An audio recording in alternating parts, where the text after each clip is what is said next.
নমস্কার, শান্তনু হাজরা বলছি। আজকের আলোচ্য বিষয় রেপ, ধর্ষণ।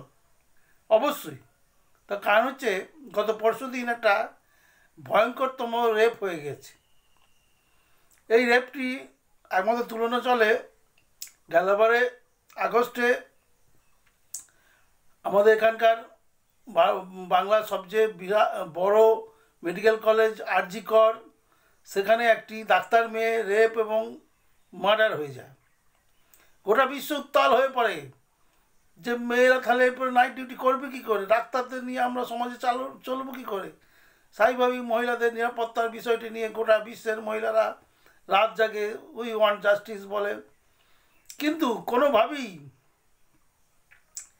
এই রেপ মার্ডারের বিচার হয় নাই, কেউ করতে পারেনি। কারণ স্টেট স্পন্সর ছিল একটা অংশ, সমাজের একটা অংশ বা শক্তিশালী অংশ, যারা এই রেপটাকে সাপোর্ট করে ফেলেছিল তাদের নিজেদের অস্তিত্ব রক্ষার জন্যই হোক, যেভাবেই হোক। কারণ এই রেপের কতগুলো ব্যাপার আছে, যেমন এই রেপটা বা ধর্ষণটা এই মিডিয়া হাউসের জন্য একটা ধর্ষণ। এই ধর্ষণ মিডিয়া হাউস পেলে সেটা কত রকম চুলচেরা বিশ্লেষণ করে যে স্বাভাবিক অভিভাবকরা এতে বিরক্ত হয়, ক্ষুণ্ণ হয় এবং তারা মেয়েটিকেও দোষ দিতে শুরু করে। আর বিজ্ঞানীরা এখনও পরিষ্কার বলেনি, ধারণা করছেন যে ধর্ষণে 1% থেকে 99% জল থাকে, মানে অর্থাৎ মিথ্যা থাকে। পুরোপুরি 100% ধর্ষণ হয় না। আবার ধর্ষণে কোনো সন্তান উৎপাদনও হয় না। বিজ্ঞানীদের এখনও গবেষণা ফল কিনা জানি না, তারা প্রকাশ করছেন এটা বিজ্ঞানীদের মহলের ধারণা। আমরা হরিনারায়ণ চট্টোপাধ্যায় লেখক বা নীরেন্দ্রনাথ মিত্র, আশুতোষ মুখোপাধ্যায় এদের গল্পে পড়েছি যে ধর্ষণের ফলে যে সন্তান হয় সেই সন্তান বড় হয়ে সেই মায়ের হেনস্থার বিচার চায়, বিচার নেয়, বিচার করেও দেয়। তাই এই গল্প উপন্যাস নতুন করে লেখা হবে যদি একবার প্রমাণ করা যায় এই ধর্ষণ হলো একটা বিরাট বড় কর্পোরেট, একটা বিরাট পণ্য।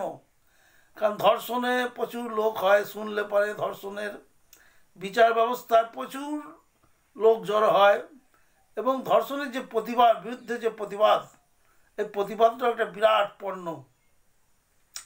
এই প্রতিবাদ করে কোটি কোটি মানুষকে একজোট করা যায়। আবার ধর্ষণের শাস্তি মৃত্যুদণ্ড আছে কিনা আমি জানি না, হয়তো ধর্ষণ করে খুন করে দেওয়া মৃত্যুদণ্ড হয়, তবে হয়তো বাংলায় আমাদের আমলে যতগুলো ধর্ষণ হলো, খুন করে দিল, তাদের অনেকেই বেকসুর খালাস। এক্ষেত্রেও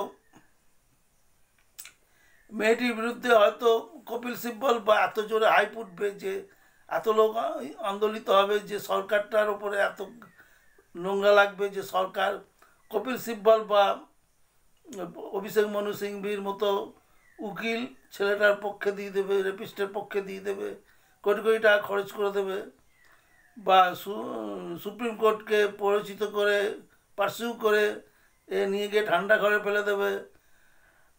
সেটা এখন দেখার বিষয়। কারণ এটা কিন্তু সত্যি করে এটা রেপ মনে হচ্ছে।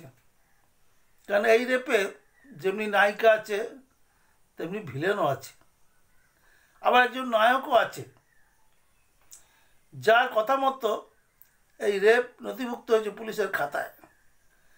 পুলিশ এই রেপিস্টদের নাম দিয়েছে মিস্টার জে, মিস্টার এম ইত্যাদি, অর্থাৎ তাদের নাম লেখা হয় না। এর আগে নাম করে এক পুলিশ কমিশনের চাকরি চলে গেল, কত মামলা হয়ে গেল এই নাম করে। পুলিশ এবার খুব সজাগ, এবারে তাদের নাম না নিয়ে যেরকম আমরা প্রফেসরদের নাম দিই জেম, এসডি, ওই রকম ওদের নাম দিয়েছে মিস্টার জে, মিস্টার এম। তা এখন যেটা মনে হচ্ছে যে আগামী বেশ কিছুদিন এই ধর্ষণটা নিয়ে আলোচনা চলবে। কারণ এই ধর্ষণ আজকের সাবজেক্ট নয়, বহু পুরনো সাবজেক্ট। আসলে ভারতবর্ষটা ছিল উদার মানসিকতার দেশ, ব্রিটিশরা এসে রক্ষণশীল করে দেয়। উদার মানসিকতা কেন বলছি, যে ভারতের সে মন্দির গাত্রে মৈথুন দৃশ্য বলুন বা বেশ্যাদার মৃত্তিকা নিয়ে দুর্গাপুজো বলুন, এইগুলো ভারতবর্ষে ছিল। এবং যে ল কলেজে এই ঘটনাটি ঘটেছে, যেখানে মেয়েটিকে একা পেয়ে দরজা বন্ধ করে দিয়ে রেপ করা হয়েছে, এই ল কলেজের পরিবেশও বলছে কীরকম যৌনতাময়। এখানে আর বাকি কথা বলছি না, তাতে আমার চ্যানেলের ক্ষতি হবে। এগুলো পুলিশ দেখবে এবং কি হবে এখন সেটাই বিষয় দেখার।